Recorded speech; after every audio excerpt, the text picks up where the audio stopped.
Bon dia a tothom.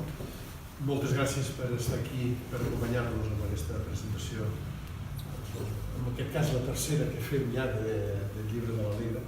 A mi únicament em toca, com a editor, a donar-nos les gràcies per acompanyar-nos i a passar la paraula als veritables personatges que han treballat això, que és l'Alegre primer i la seva mare després. Només dic que quan a mi la Zoe em va contactar per dir que tenia ganes de publicar el que havia escrit la seva filla, la primera reacció va ser una mare que té una filla que ho ha fet molt bé, que li sembla que ho ha fet molt bé, però que a l'hora de la veritat no serà potser tant com diu ella. Li vaig demanar que primer me'l deixés llegir i que en parlaríem després. Ho vam llegir, vaig llegir el text de l'Alegre i em va semblar que realment mereixia la pena. És un escrit a l'època d'una nena de 11 anys, diria d'una persona de 11 anys. A mi em va impactar, em va agradar. I a partir d'aquí vam tirar endavant el projecte de fer que es transformés en un llibre. Dit això, els hi passaré la paraula primer a l'autora, que ens explicarà com van arribar aquests peixos a la història aquesta, i després ja la Zoe que farà el relleu. Jo em demano excuses, però mai d'absentar, ja ho sabia. Us deixo amb l'Alegre i amb la Zoe. Gràcies, Josep. Moltes gràcies.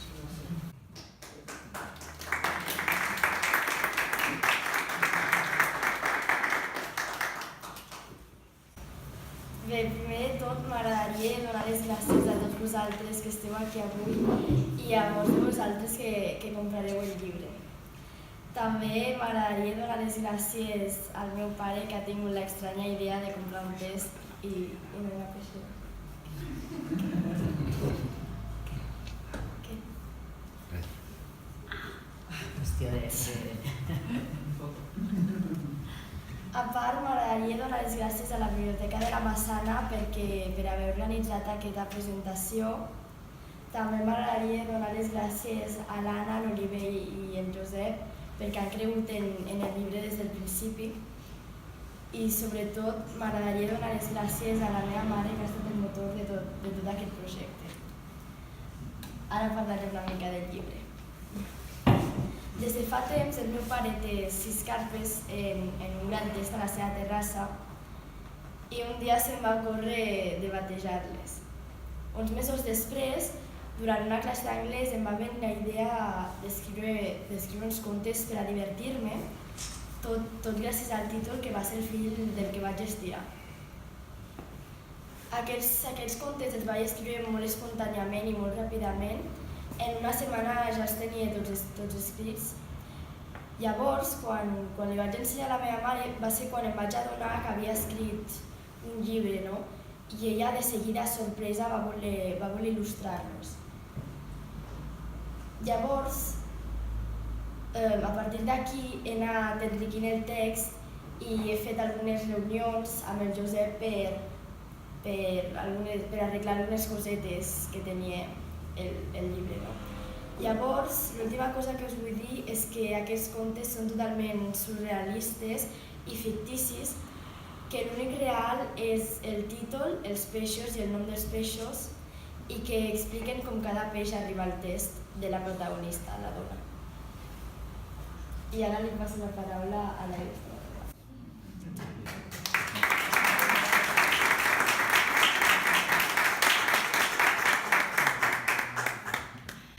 Bueno, primer de tot, moltes gràcies a tots per estar aquí, moltes gràcies de veritat.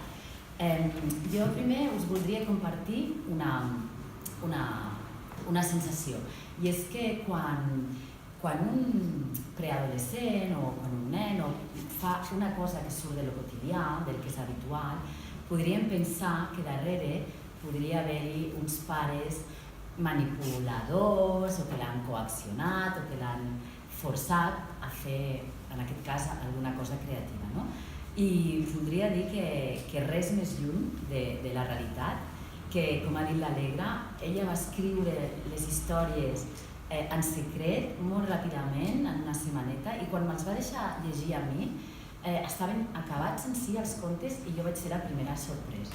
Llavors volia deixar clar això, que no, jo per ser artista no he forçat en cap moment a que la meva filla fes una tasca creativa, per res, al contrari, jo quasi que m'estimo més que es dediqui a una altra cosa, però bueno. Llavors, un cop dit això, jo us parlaré de les il·lustracions. L'Alegra i jo hem treballat molt des d'una vessant molt seriosa d'il·lustradora a escriptora.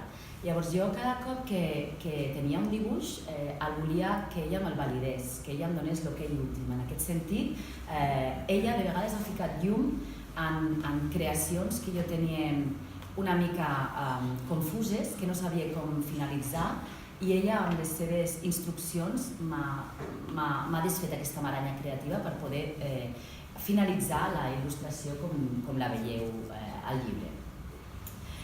Avui en dia, quan passegem per les llibreries o les biblioteques, hi ha una quantitat de llibres per a nens increïble, amb unes il·lustracions fantàstiques i sovint moltes estan fetes per ordinador. Llavors, cosa a la quina jo m'he volgut allunyar totalment. Des del punt de vista il·lustratiu no m'he volgut agafar en cap moda d'avui en dia, a nivell de dibuixants, ni seguir cap il·lustrador, ni, com us dic, dissenyar un programa informàtic. De fet, totes les il·lustracions estan fetes amb una plomilla, tinta xina i paper, tan artesanal i senzill com això.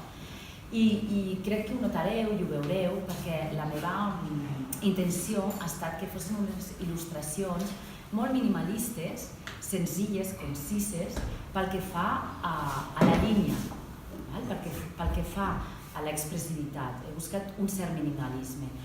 Però és veritat que he volgut treballar diferents estils i tècniques, com el collage, com l'ús del llenguatge fílmic, com picats i contrapicats, perquè l'espectador pogués gaudir, això sí, d'un ampli ventall de tècniques i d'estil. Una altra cosa que també he volgut és que les il·lustracions, fora de només representar el que l'Alegra ha escrit, es presentessin finites en elles mateixes i que expressessin una narrativa intrínseca. Què vol dir això? Doncs que li obrin una finestreta a l'espectador o al lector perquè ell pugui desenvolupar una miqueta més el que acaba de llegir. I poca cosa més, tampoc em vull enrotllar massa, només dir que jo he disfrutat molt perquè m'estreno com a il·lustradora, mai havia il·lustrat un escrit d'una manera pública. Sí que personalment, quan era petita, feia algunes il·lustracions de cosetes que jo mateixa escrivia, però mai havien vist a la llum. Llavors estic molt contenta que el primer cop que m'inauguri així com a il·lustradora sigui en un text que ha escrit l'Alegra. I jo personalment he gaudit moltíssim fent aquestes il·lustracions i esperem que vosaltres, tant els adults com els nens, pugueu gaudir del text i de les il·lustracions. I per no fer-ho més llarg, la presentació així, a grosso modo, la podem finalitzar així. I evidentment donar les gràcies de la vostra presència, d'Anem Editors, de la biblioteca i a l'Alegra que m'ha fet aquest regal. Gràcies. I gràcies.